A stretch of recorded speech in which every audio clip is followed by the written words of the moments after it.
I've had some thoughts about the way repertoire is assigned to piano students based on labels such as classical period, baroque period, romantic period, 20th century, contemporary, and then early music to sort of capture everything before that. I'd say in a sort of traditional piano setting, a teacher is expected or assumed to be trying to develop a well-rounded musician under the suggestion that that involves carefully playing a series of pieces from each of these categories so as to develop competence in all of these time periods. And with that comes a sort of expectation of performance practice, which are sort of stylistic idiosyncrasies of pieces based on when they were written and how they would have been played at the time. I'm not convinced that's the best way to go about assigning repertoire. I'm going to sort of approach this supporting my notion from a specific angle right now, although my real views are broader than this one example I'm going to elaborate on right now. And the premise sort of starts looking at Dmitri Kabalevsky, who at some point wrote about what he called the three whales, which were march, dance, and song. And he argued that all music could be boiled down to one of these three genres. And I like that notion because it sort of allows us to see how pieces are similar across those different time periods. And being able to play a Baroque piece may involve knowing things about pieces from the Romantic period, or at least could inform the way you play pieces from the Baroque period. Because, a waltz is a waltz, a minuet is a minuet, and those come with their own expectations. Or in dances in general come with certain expectations. Songs in general, marches in general, and one would have to really define those three genres, which I'm not really going to try to do right now. But I think, it's an interesting way of cutting up music by genre, not involving the labels and assumptions that come with using time periods as the primary way of cutting up the repertoire. It's a different way of cutting up the repertoire, understanding it. And I would personally add a fourth whale, which is counterpoint. Kabalevsky's implication is not all pieces are one of these labels, but they are mixtures. I imagine. I guess I technically read him say that, but to me it seems like, it would be easy to assume the implication that a single piece of music might embody characteristics of multiple whales. I think a fourth one, counterpoint, is important to add, in my opinion, because it sort of helps me elaborate on my example here. Essentially, it's pretty convenient. It helps me build my premise, essentially. So it's an assumption. You can take it or leave it, whatever. Because I'm looking at the Baroque period in the sort of traditional mindset that in order to play harder Bach pieces well, you must first play easier Bach pieces. Duh. Well, so the traditional progression would be the little dances like the minuets and such would then lead to the inventions or little preludes, which would then go to the three-part inventions or the prelude and fugues, and eventually you reach like the dance suites, the toccatas, etc. The thing is, to me, the dance pieces such as minuets are really not equatable with the two-part inventions. The dance pieces such as the minuets follow a phrasing pattern that is more akin to classical period phrasing. They follow harmonic progressions that's more akin to classical period harmonic progressions. They're really not Baroque. You don't have as much a sense of phrase elision. You don't have as much a sense of Fortspannung, which are ways of phrasing that you kind of associate with highly contrapuntal works, what you have is a melody line and a bass line, which is implying harmony. So the bass line is really, it's an independent voice of the melody, sure, and for the most part, the dance pieces are two-voice works. But it's not the same as the two-part inventions, which are oftentimes utilizing things such as canon, imitation, diminution, augmentation, stretto.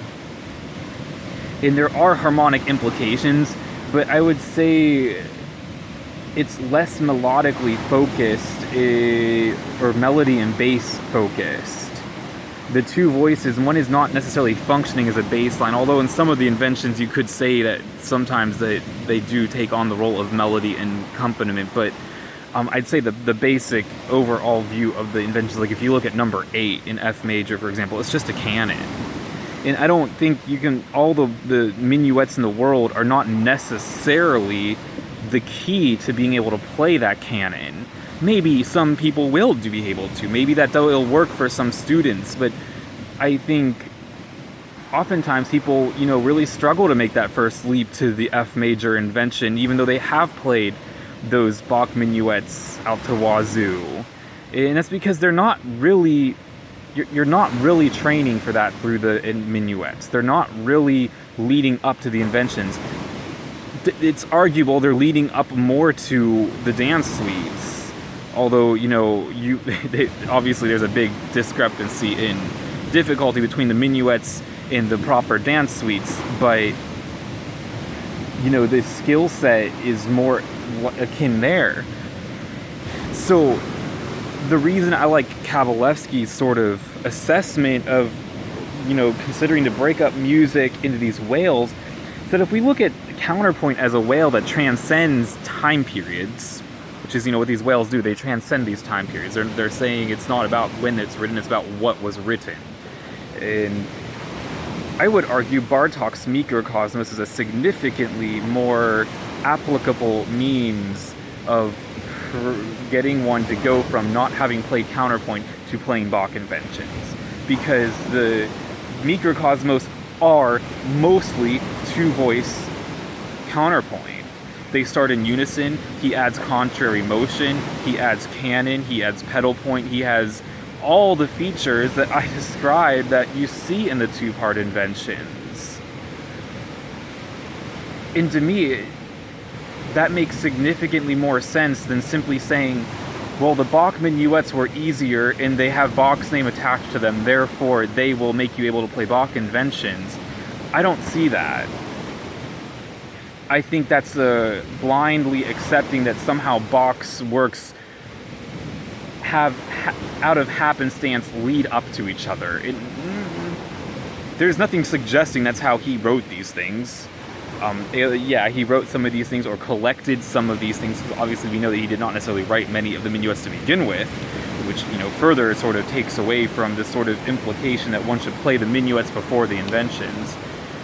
He collected and wrote things for his children, as I understand it, but,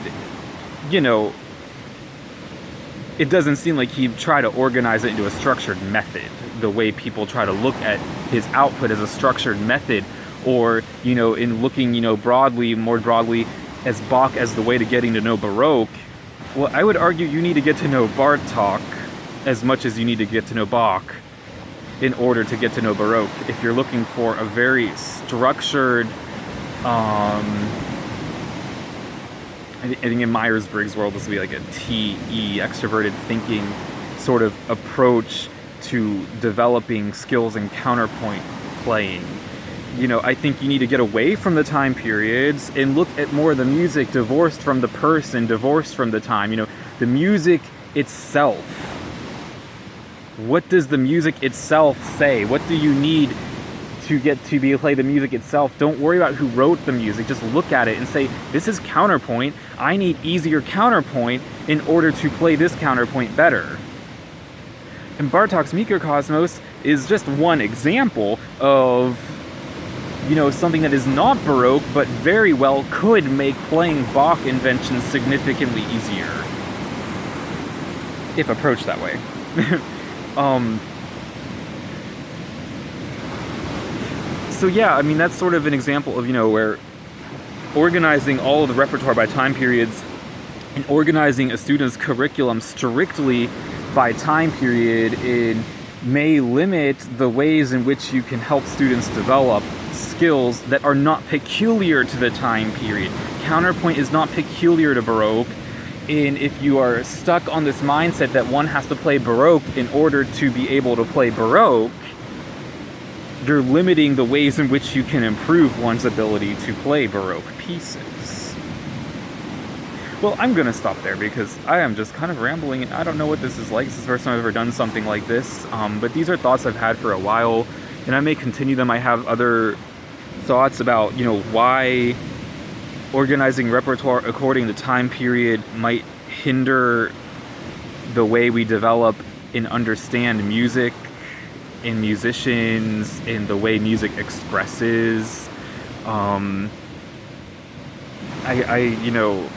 will be honest, I just really don't care much for the labels of time periods other than, stylizing things if you want to really go down a sort of performance practice route. And that's a whole nother video of how important is that. And